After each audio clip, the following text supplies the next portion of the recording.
morning, friends. This is the course that we are starting, and the lectures would be focused on this. The title of the course is Literature from the Margins. Now, the very description of the course is that it is from the margins. And what does margins signify? If you think of a page, if you think of a particular space, you will find that there is a center in it, and there are also margins, and beyond the margins is the vacuum. So you'd find that this particular expression actually is a metaphor. The metaphor is that we are talking about the society where there are some people who remain at the center, who hold control over the mechanism in society, and who run the society according to their will and wish. They are at the center. But what about the margins? What about those lines beyond which society does not exist? There are some people, there are some sections, and in fact their number is very large. They are pushed to the margins. They are not allowed to enter the center or even come near the center, which means that in a society, in a space, open space, and on a page, there are some important places and there are some unimportant places. So this course will make us aware about the presence of the supposedly unimportant people, unimportant space being occupied by those people, and that's what the course stands for. Now, the first lecture that we have today is called Dalit Theory of View. Have you heard the word Dalit in common parlance in today's world? You must have heard somewhere, maybe on the road, maybe in some book, maybe in the newspapers, maybe in some discussion that takes place in your presence or in which you are participating. It's a Hindi word, it's a Sanskrit word, and it means that there is a kind of oppression that people suffer, and that oppression is because people actually are crushed under the weight of the hierarchy that exists in the system. So they are called Dalit. They are the crushed ones. They are the defeated ones. They are the ones at whose cost the society has to run on its course of profit and benefit. So there can be a theory about Dalit. Do you think so? There is a theory about society. There is a theory about rule. There is a theory about control. There is a theory how policies are made, which particular sections are kept in view while the policies are being made, and finally, when the policies are implemented, then who gets the benefit from those policies? All this, are there in theory, popular theories that run the systems in different parts of the world. Now, will the people who do not control society, will they also have a theory? Will the crushed people in society, oppressed people in society, will they have a theory? And the other word is theory itself. What does theory signify? Now, theory for us is something that tells us about the nature of thought. You think, and behind that thinking there are certain forces. If you are aware who gave those thoughts to you, if you are aware why those thoughts are given, if you are aware about the role of those thoughts in society, then that discussion will veer around what can be called theory. And today we'll talk about those thoughts which are actually supposed to be the thought of the Dalit section. The thought, the way the thoughts operate, the way the thoughts are produced, and the way then, of course, when the thoughts can be countered. All this will be covered under the module that we start today. And today's module is called Dalit Theory of View. Now, the first point, theory is considered a description of some general features of life. General features, all of us know what general features are, what work you do, why you do it, are you paid for it, how much are you paid for it, are your demands satisfied? All these questions, are inherent in the general features of life. Whether you have comfort in life or whether you feel discomfort, whether you feel safe in the society or whether you don't feel safe, you become insecure. All these are the general features, and these features leave us intelligent at the end of the discussion. So theory generally tells us about the general features of life. Now, when I say general features of life, I'm also telling myself, and through myself, I'm telling you also, that these features are not generally visible. These features are there. Sometime in the performance of our duties, we are told what we should do, and then we become slightly conscious about the presence of the features. But otherwise, we just take them as granted. We've been watching, for instance, right from childhood, certain things being done in our presence. We thought they were natural, and that there was nothing features about those things, and we were never conscious. But when you grow up, when I grow up in a particular system, then later in life, when some inconvenience is seen or is visible, then I start thinking about the conditions of my life, and then these features raise their head and they show their face to us. So these general features, when they are in the process of being shown to us, process of becoming clear to us, then those features become the basis of the theory. So that's the first point, part of the first point, where we say that the general features make us aware about the nature of the particular phenomena, spectacle, and that is the beginning of theory. And one says then that they draw our attention and make us think about them. So just think of the idea of making sense of what those points are. The process is very important. It's not just that you just click a button and the process begins working to your advantage or disadvantage. That is not the case. Every day, on a daily basis, one has to confront and one has to think. One has to perceive and one has to remain a little offside in order to stop, pause, and think. That is what is important when you actually grasp the nature of the theory. So I'm, in fact, packing some kind of information with these words or into these words, so that when you read these words again somewhere in the book, in the printed book, or when you hear about those words in some talk, then you pause and think. So the attention and making us think, that is a very vital area in our life. Generally, we don't think and we don't generally give attention. We don't give pause to ourselves. Mostly you would see that you don't give any pause to yourself. Even if you sit down, you start looking at this and that thing. But when you have seen a phenomena and then we start thinking about it, then you give a pause to your mind. In fact, when you give a pause to your mind, you are giving energy to your mind, and in fact, you're asking your mind to become active. So it's a very strange kind of paradox that you stop, and that's when you think. In the process of such an act of thinking, we begin connecting one such feature with another. Now, look at it.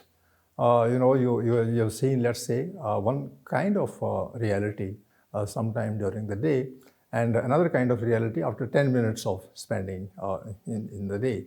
Now, the thing that you see 10 minutes later may not exactly follow what preceded it.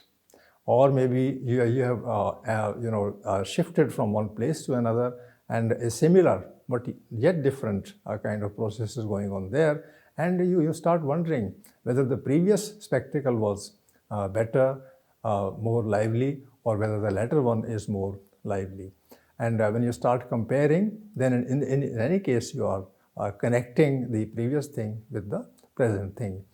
And in life, like, if you want to see the whole of the day, then morning is one area, afternoon is one area, evening is another area, and lastly, when you sleep, then the night is another area.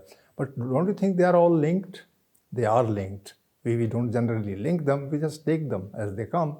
But then, if you are a thinking person, then you start connecting one feature with another.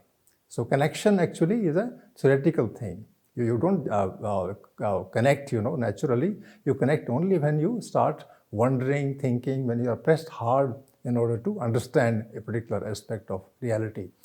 So beginning of connection actually is the beginning of theory, because you are connecting things which are similar but yet different. And so you will say to yourself what are the similarities? And you find 10 similarities between the previous thing and the present thing. And then you say, is it also dissimilar? Is it also different? And then you say, yes, there is a difference. So that way, one grows up theoretically, one grows up intellectually, one grows up in order to recognize the process of change, because you are connecting one thing with the other, and that connection is posing a large number of challenges. The more challenges you take, the more intelligent, the more sensitive, the more connecting one you become yourself, and you outshine others in the field of life. So I go further then, begin connecting, and then you think. Such features with another and discover similarity and difference between them. This point I already made clear, but then I can repeat that similarity broadens you, broadens your understanding, and difference stops you and puts questions to you. Therefore, you sort it out.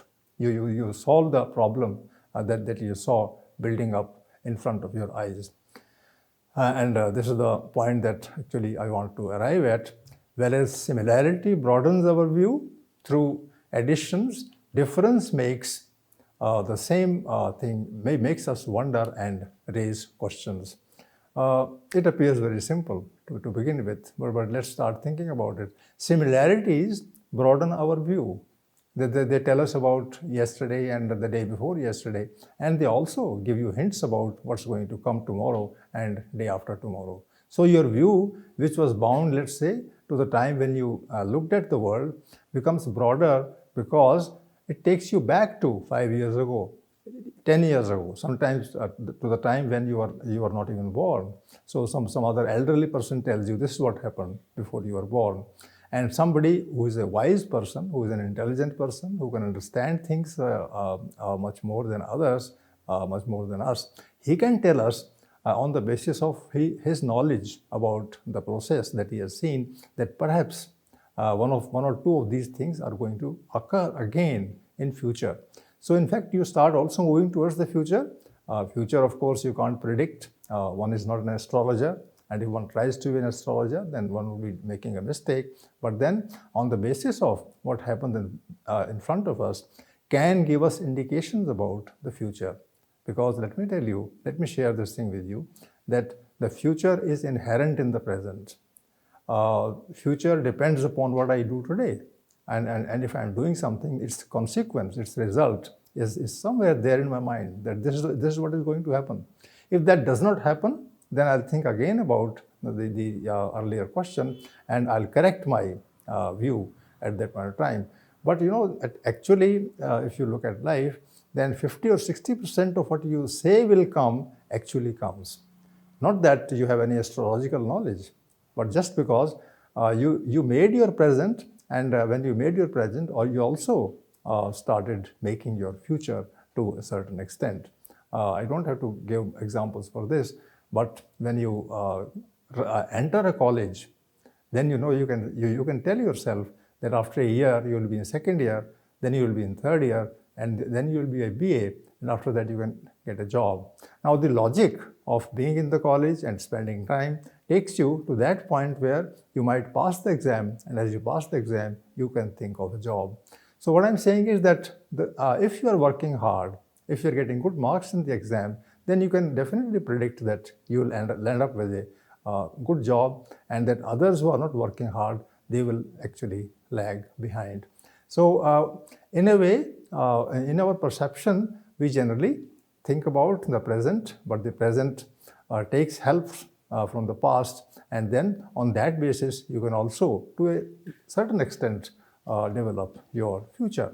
So all this is theoretical, and this process is going on invisibly, but going on definitely all the time.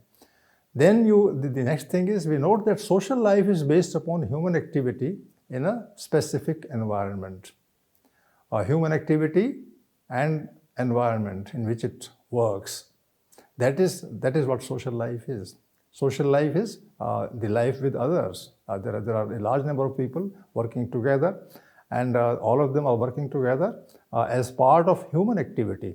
All of us are human beings, and we work together. Nobody works alone any time in one's life. All the time, Even if you are an individual, you are part of a particular act, and that act actually makes you social in nature. Then the third point, this activity is always in a social setup, never alone, togetherness being the key of living. Would you agree with this? That you are never alone. Most of us, shut ourselves up in a room and then say that we are alone. Some others, leave one place and go to another, and there they don't have a single friend or any person to go to, and they say they are alone. But nobody in society, in life, is ever alone, because you are in the middle of a system in the making of which large number of people are involved.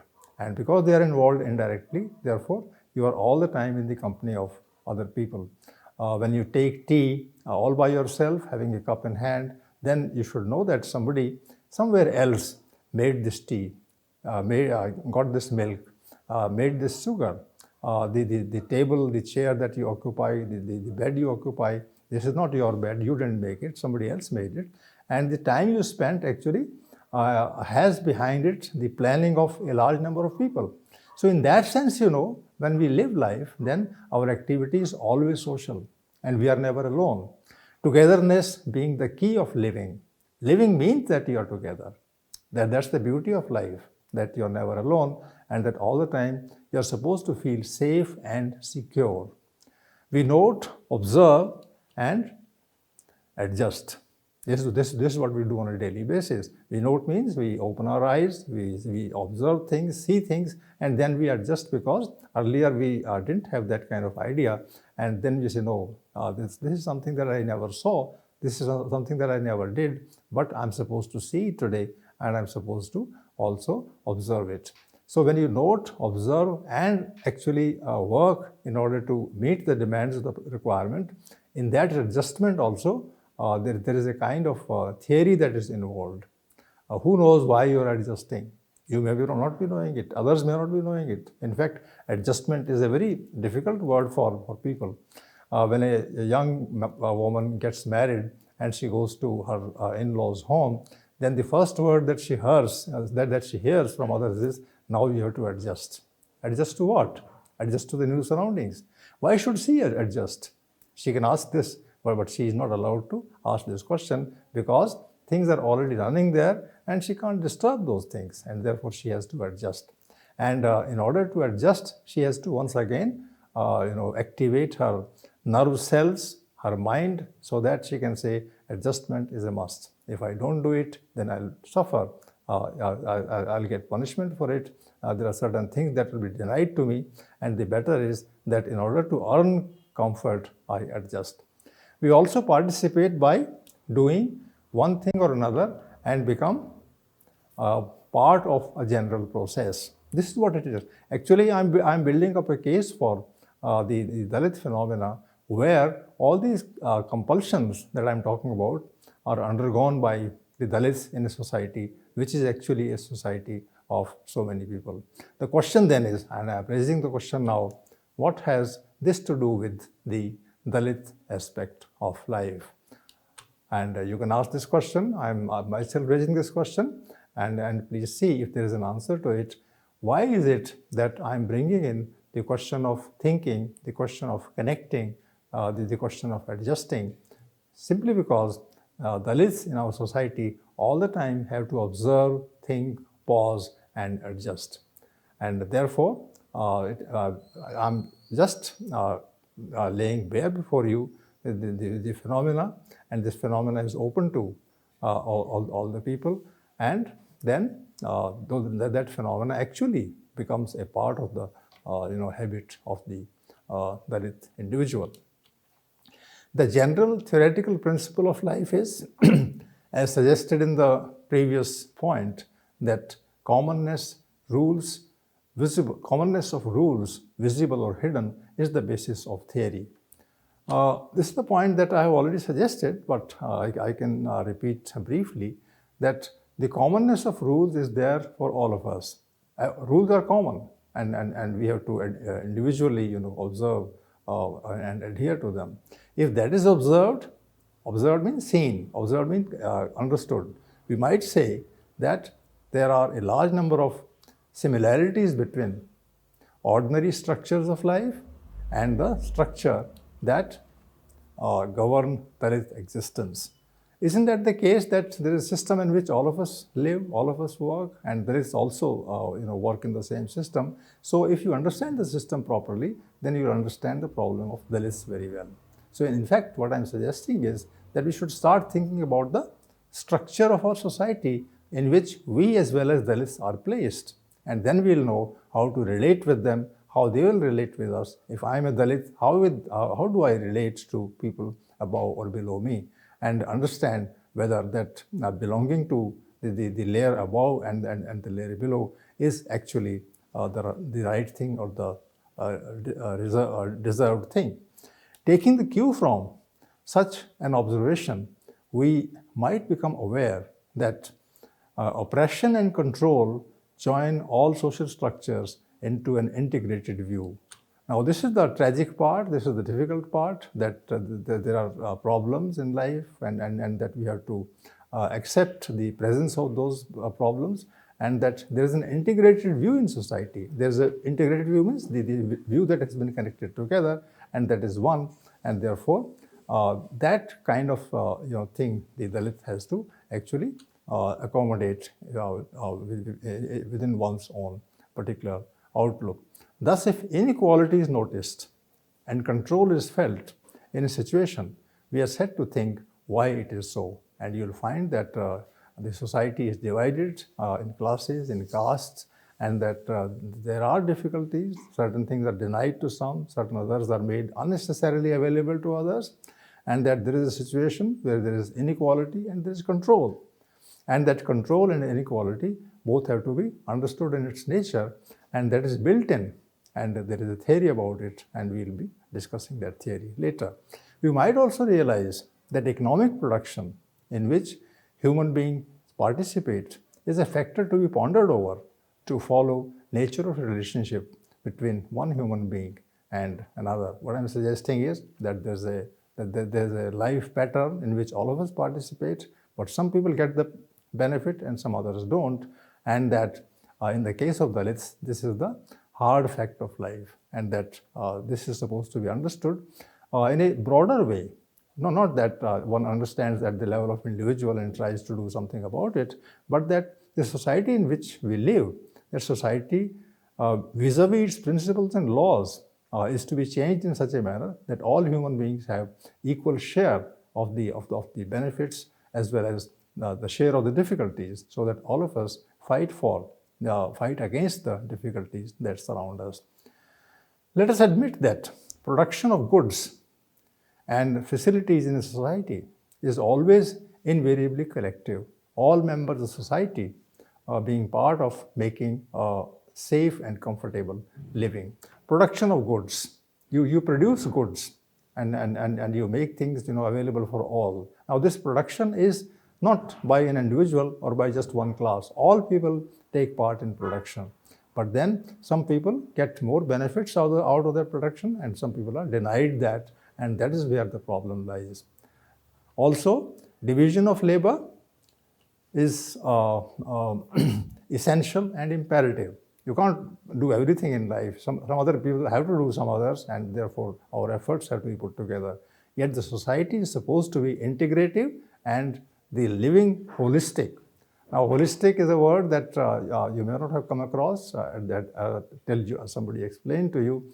The word actually is from whole, W-H-O-L-E, whole. But when it is connected with the wholeness, then it becomes holistic. Holistic means that we are a part of the whole and that we are integrated with one another. Now, such a society will not allow anybody to be treated differently as Dalit and some others as those who actually perpetrate the action of oppressing others. Different activities are finally conjoined to become society itself. This always happens, that activities are different but they are combined. In this lies the crucial factor. So I'll come to the conclusion now. In the lectures that follow, this is the first lecture. In the lectures that follow, we shall take up questions of inequality, discrimination and injustice to see the sufferings and pain that Dalit community in our midst undergoes. I already talked about inequality, that some people are more powerful, some others are less powerful. Those who are powerful, they hold control. And the word discrimination also is to be understood. Discrimination is not very actively seen. Control is actively seen. You can definitely ask a person to leave the house and go away. But discrimination means that when you are distributing things, then you are favoring some and not favoring others. And in fact, you are in your mind making a distinction between those who deserve and those who don't deserve. And who decides whether they deserve or not, or whether they actually deserve. So the person who imposes discipline, makes policies, implements policies, and makes some kind of a discrimination, that is separating some as good and some others as bad, that is called discrimination and injustice. Because justice is very important. Justice means that society belongs to all of us equally well, and we should get what we require, and that our future and our present should be made as safe and comfortable as possible. That, if that is not done, that is injustice. So I'm using these three words: inequality, discrimination, injustice. They are, with the help of these, as a matter of theory, we'll be able to understand the suffering and pain that Dalit community in our midst undergoes. In the other lecture, I'll go further into these questions, but I've laid, in fact, a kind of foundation on which the idea of being a Dalit in society can be understood theoretically, and from that theory, we go to the more and difficult questions of theory as well as practice. And every time there is a new theory, there is a new practice, and the two things get combined again and again. I hope in this lecture you have understood that society of unequals is the one that is to be understood first and then changed, so that there is no Dalit in the world, in this society, and that all of us enjoy the facilities of society on an equal footing. Thank you.